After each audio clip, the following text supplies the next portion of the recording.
fourth commandment in the Ten Commandments from Deuteronomy 5 or Exodus 20? What's the fourth one? Like I sort of give you a hint just then, right? Observe the Sabbath day and keep it holy is the fourth one.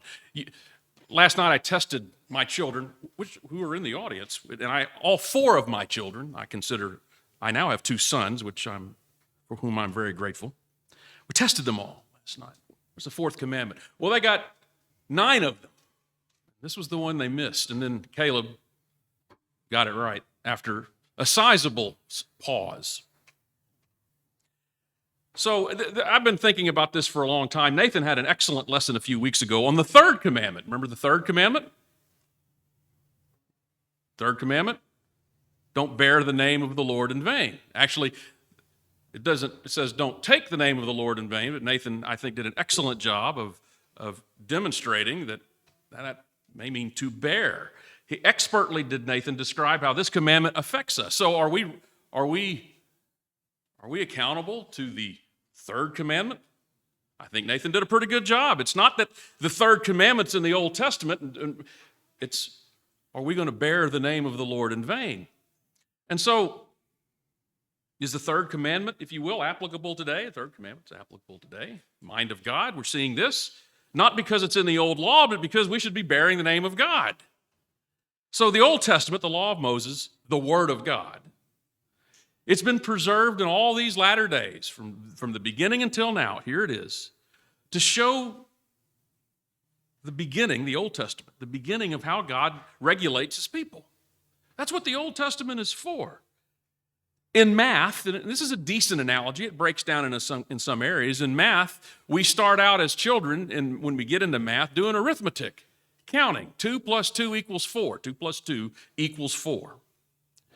But by the time you get to college, if you're going to study engineering or physics, the arithmetic, do you throw that away? But no.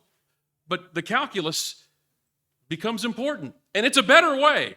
Luke Tudorow is a new engineer. I've been an engineer for a while. Calculus is easier to do things when you know how to do it, as opposed to doing it the hard way with arithmetic. That's the regulation of engineering. And so we have to understand this basic arithmetic before we can get to algebra and geometry and trigonometry and calculus and even further advanced math.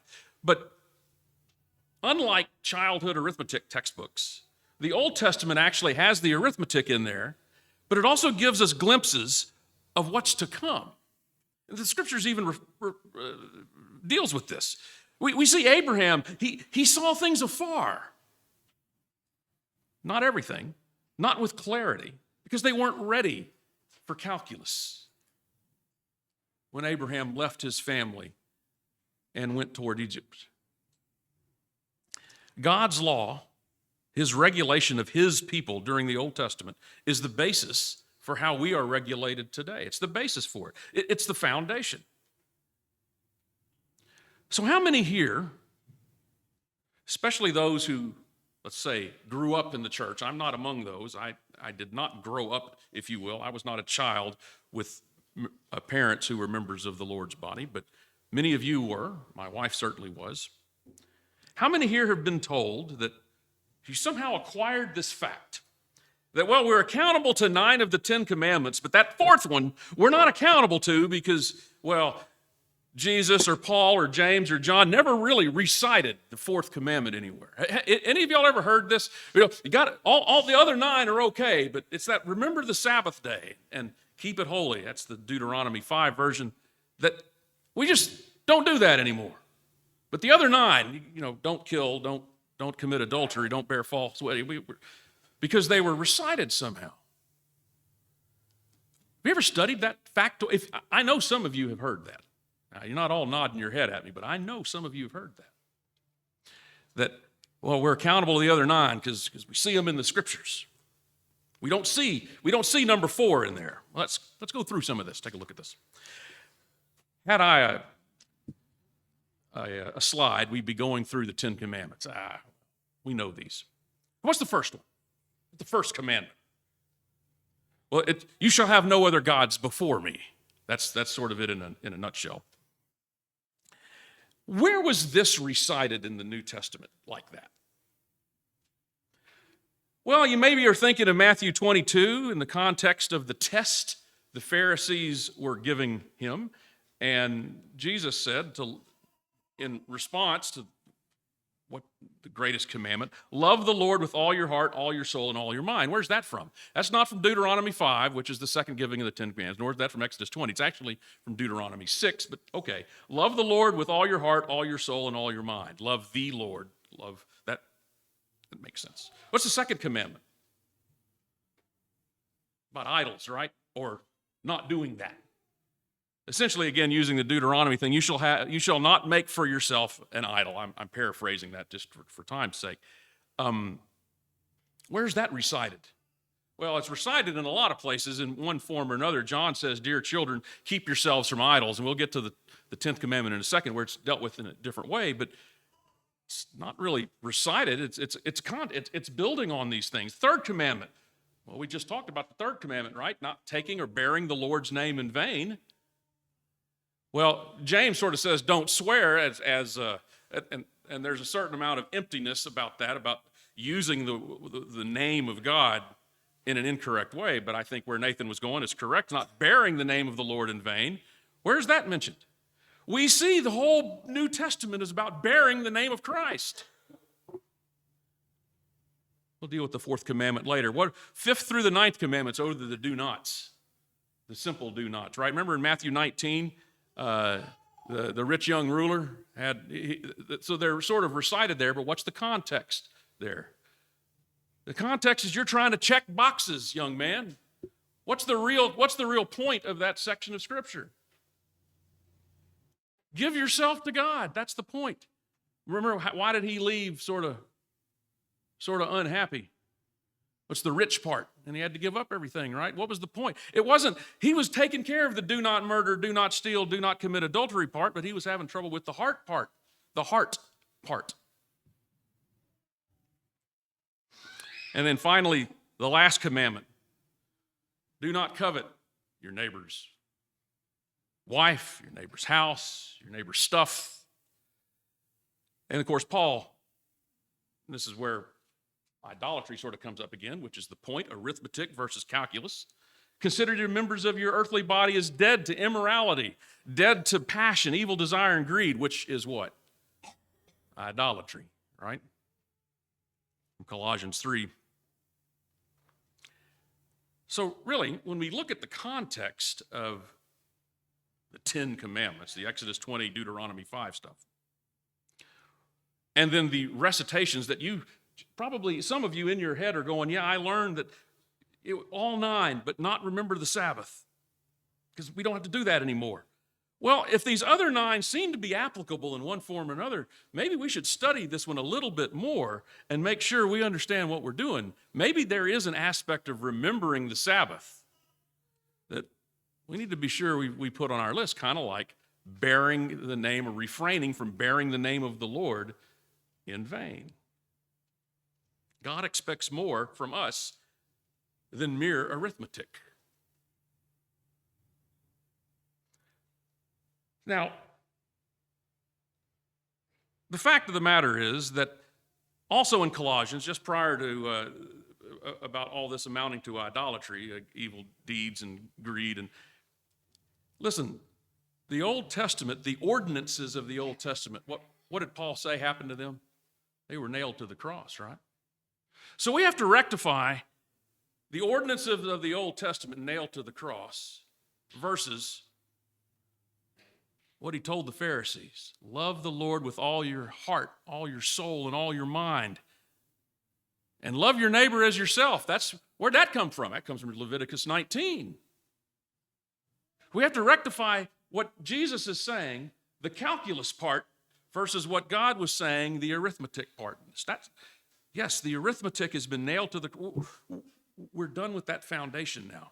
We are relieved from the ordinances of the Old Testament. That is a true statement. We don't sacrifice animals anymore. But do we sacrifice? We better be doing that. We better be sacrificing self now. That's different from an animal. Why did they have, if you go back and read through the Old Testament, how many animals died? And there must have been a river of blood coming out of the temple. Why? Why was that such a big deal? It was the arithmetic part. We need it. It was the Old Testament. Those ordinances were showing the sin of the people. And so what do we need? We need something to be better than that.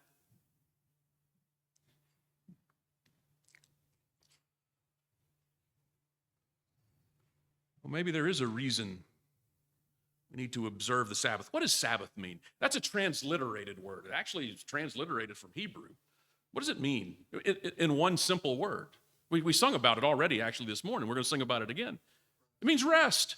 Where did it come from? Where did this idea of a rest, a Sabbath, come from? Well, it came from what happened on the seventh day back in Genesis 1, right? What happened on the seventh day? Day 1, light. Day 7, rest. Did God quit? No, that was a rest. Is God still working? God's still working.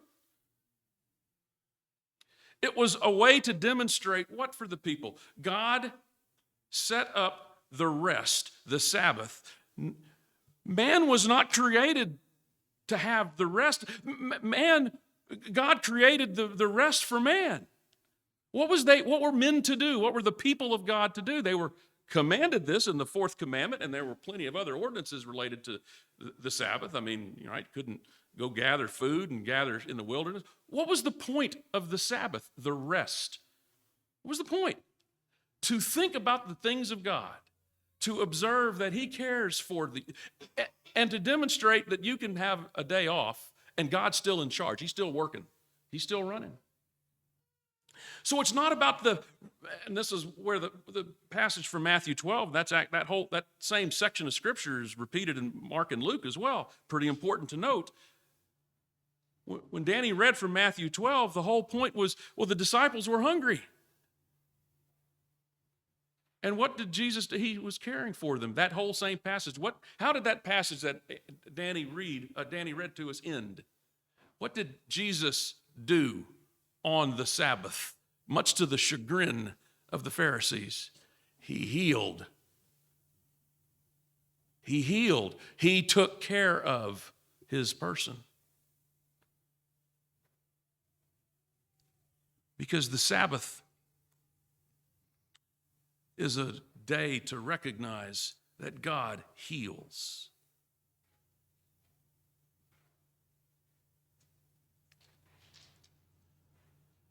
So obviously God did not completely disengage. In Genesis 1 on day 7, well, then there became a day 8. And here we go again, and this has been around for a long time now.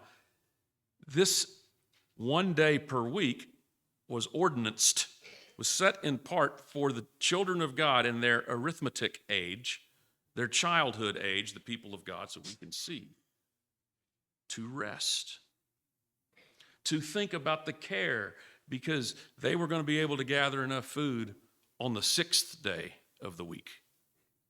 God will take care of them. The Sabbath was created by God for man, not the other way around. Man was not created to check the Sabbath box. That was not the point. God created the rest for man. For man to quit trying to work it out, to work out their own salvation, and consider the actual work of God. Let's do a little bit of reading. The New Testament actually has quite a bit to say about the Sabbath. We're going to start, we're going to do some reading here from Hebrews 3 and 4. And if you'd like, you can start turning and read with me.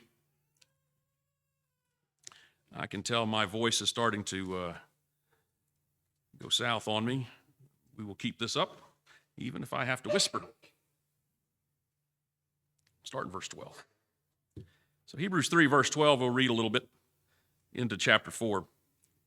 It's important to note, this is, again, the one who I think, Steve Bonk quoted this because I don't like calling it the writer of Hebrews because I think this was a spoken exhortation. I've always heard Steve say the exhorter of Hebrew. It's just a word we don't use very often. So whoever it was that spoke it said in verse 12 as he's continuing to talk to the Hebrews who would know a thing or two about the Sabbath.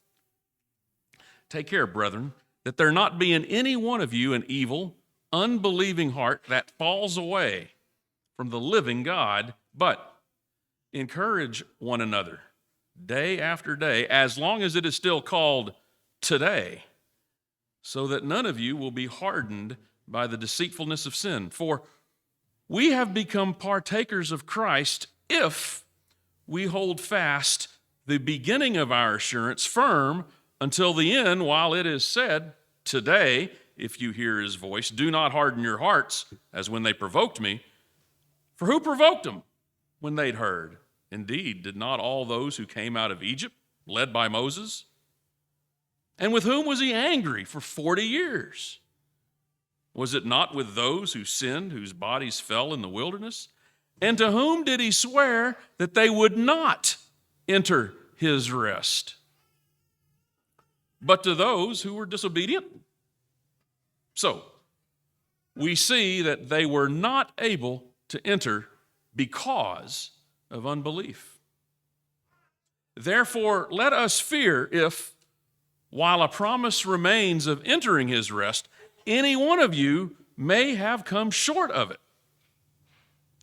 For indeed, we have had good news preached to us, just as they also. But the word they heard did not profit them because it was not united by faith in those who heard. For we who have believed, enter that rest. Just as he said, as I swore in my wrath, they shall not enter my rest. Although his works were finished from the foundation of the world, for he said somewhere concerning the seventh day, obviously Genesis, and God rested on the seventh day from all his works.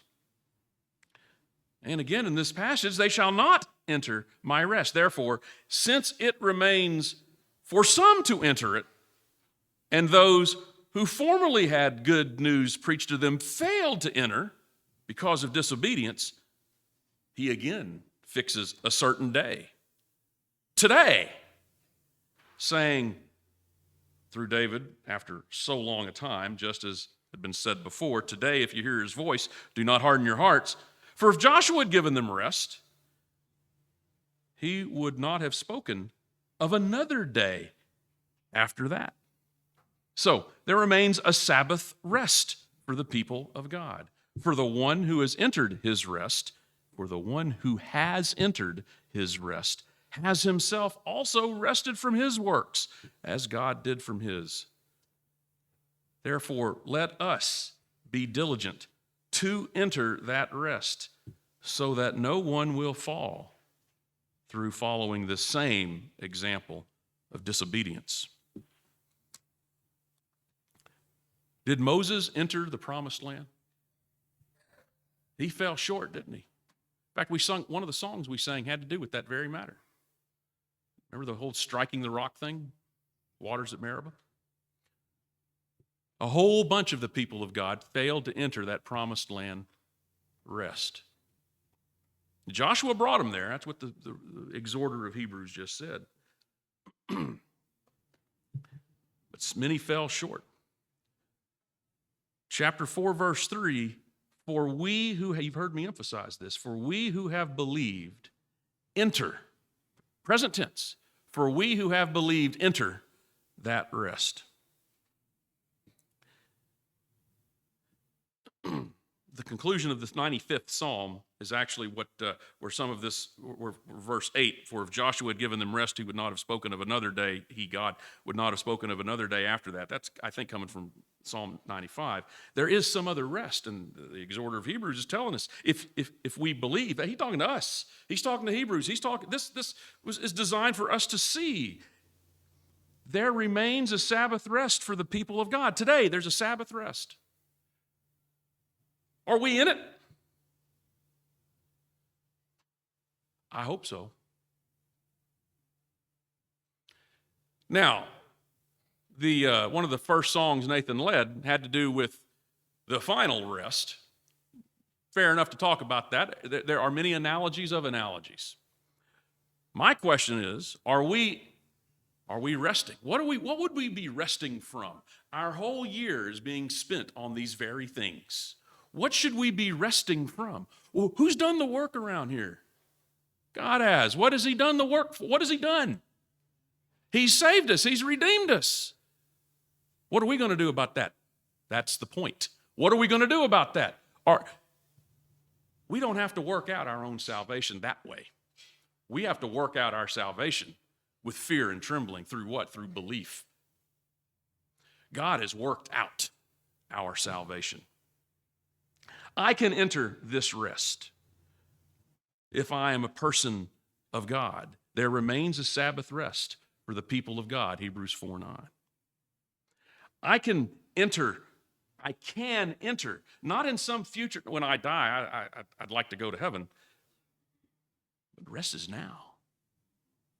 Are we going to take advantage of being a believer of the living God?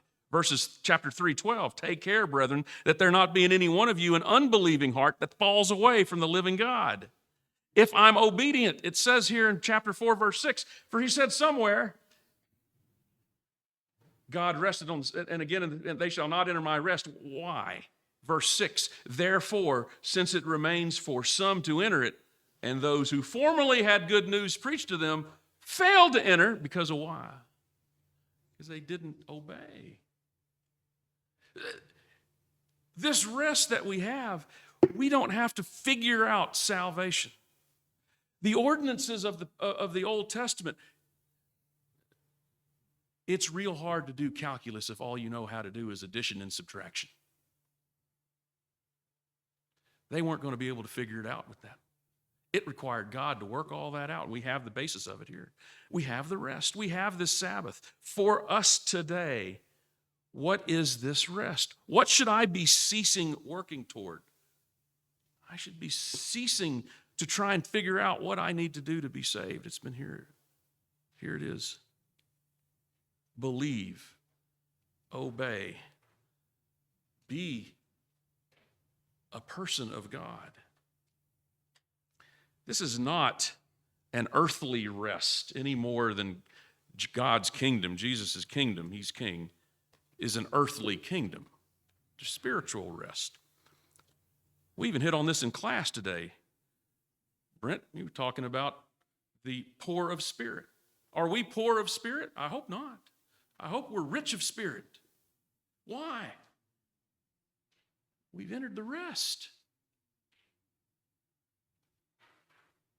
This is the rest that comes because I recognize that God has worked my own salvation. Now rest. This is the rest that comes because I've put to death the person of sin that I am. This is grasping the eternal life that I have now by belief, by obedience. So let's go back to the fourth commandment. Observe the Sabbath and keep it holy. Should I observe the Sabbath, the rest? I mean, that's everything, isn't it? Of course I should. Should I keep it holy? Holy is an interesting word, right? We think of holy sometimes as being pious or religious. It's really not what it means. What does it really mean? It means separate from what? From the common.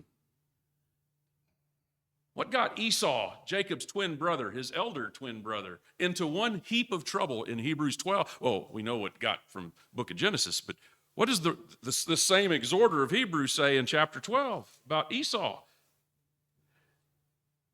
Pursue peace with all men, Hebrews 12, verse 14. Pursue peace with all men and the sanctification without which no one, the sanctification, similar word to holy, by the way, the sanctification without which no one will see the Lord. See to it that no one comes short of the grace of God, that no root of bitterness springing up causes trouble, and by it many be defiled.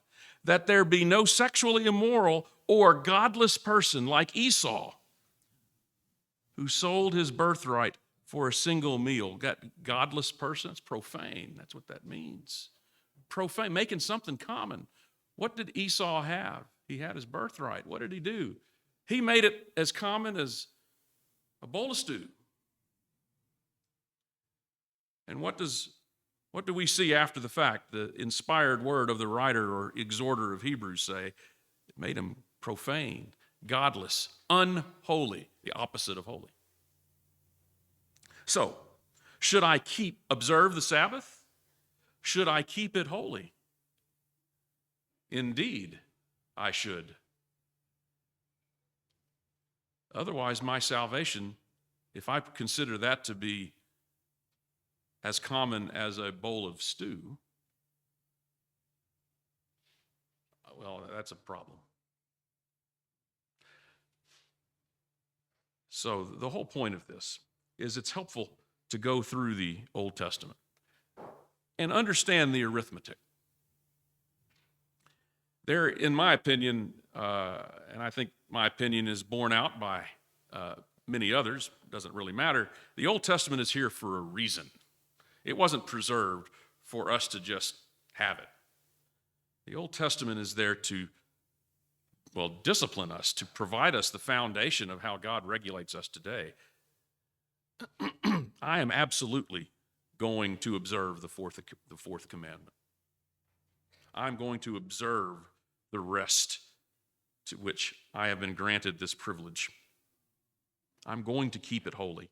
I'm not merely going to check the box earthly and not do work on Saturday. That's the seventh day. That's not the point, right? That's what Danny read from Matthew 12.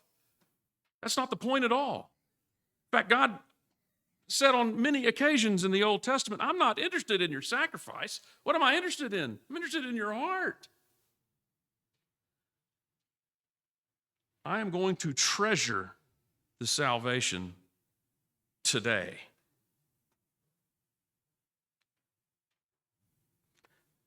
I'm going to observe this ability for me to rest. I'm going to recall and consider God's work that He did so that I can enter that rest and be in that rest today. I'm going to keep myself separate from the profane, from the common. I am going to observe the fourth commandment. Not because it's the fourth commandment in Exodus 12 or Deuteronomy 5. It's because God has said, I've worked this out for you. Believe and obey, be my person, and you have entered. You shall enter. That's what I'm going to do.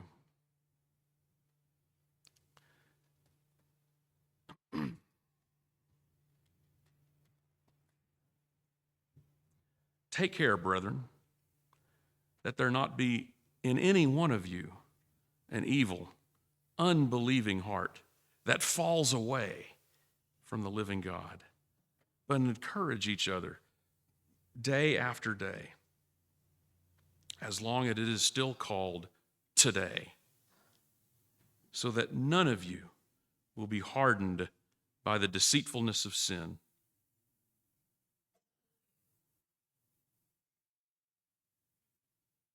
See and fear. We have a promise remaining. His rest is upon us. We need to have that fear, that awesome respect of the one who worked it out today, not tomorrow. Today, let us fear if, while a promise remains of entering his rest, the promise remains, any one of you may seem to have come short of it. We indeed have had the good news preached to us, just as they also, but the word they heard did not profit them, because it was not united by faith in those who heard. Today is that day. For each of us, consider the value of this rest that we have. Observe it, treasure it. Keep it separate, holy, sanctified. Nathan's going to lead us in an excellent song, an old song, a song that I think well describes exactly the point. I encourage each of you to read the Old Testament, to consider things that maybe you didn't really know why. Why have we always been told, or why is that statement, okay, well, all 9 of the 10 are okay, but not this one. Why is that the case? Read the Scriptures, understand God, be a believer, a person of God, enter His rest.